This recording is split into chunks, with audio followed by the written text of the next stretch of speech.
Hey friends, welcome back to another week of learning about Jesus and what he's doing throughout Scripture.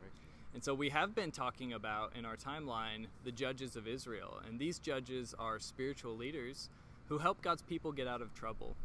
Well, in our story today, God's people are in trouble again, and so we're going to see what happens next. The Israelites are in big trouble. So along came a very strong man named Samson. God had chosen him to save the Israelites from their enemies, the Philistines. Samson knew that as long as he did not cut his hair, he would always be very strong. Samson was in love with Delilah. The Philistines told Delilah they would pay her if she found out what made Samson so strong. But at first, Samson lied. He said, "If you tie me up with ropes, I will lose my strength." That night, while Samson slept, Delilah did tie him up. She tied and she tied until he could not move, or so she thought. Then she shouted, "The Philistines are coming!" Samson jumped up. He broke the ropes. Delilah was surprised, so she kissed his hand, and she said, "Won't you please tell me your secret?" Samson gave in, and he told her, "My strength is in my long hair." So when Samson was asleep that night, Delilah had all of his hair cut off. With his hair gone, Samson's strength was gone.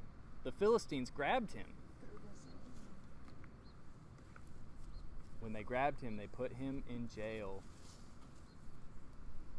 Samson was very sad. A while later, the Philistines were having a big party. While they were at their party, they brought Samson in to make fun of him.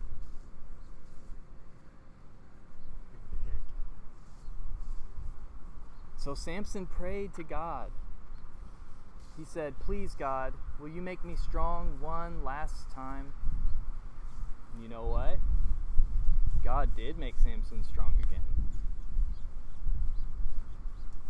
With Samson's strength renewed and his hair grown back, he pushed down the pillars where the Philistines were having their party. The temple came crashing down. Samson had defeated the Philistines. Well, you may have noticed that one of the best things Samson was able to do in this story was to take time to pray to God. He did it when he was at his lowest point in his life, and he was so sad that his strength was gone. So I wonder, what are the times that you pray to God? Do you pray when you're happy? Do you pray when you're sad? Do you pray on days where you're not really sure exactly what you're feeling? Well, in the New Testament, Jesus and Paul teach us to pray without ceasing. That basically means you should pray no matter what you're feeling. Take those feelings to God. So I want to encourage you this week, as you go throughout your day, to take moments to pray and to remember that God is with you always and that He will give you the strength in your prayers to respond to whatever challenges you're facing. So I hope that you're able to practice that this week, and I'd love to hear from you how that goes. We love you, and we'll see you later, friends. Bye.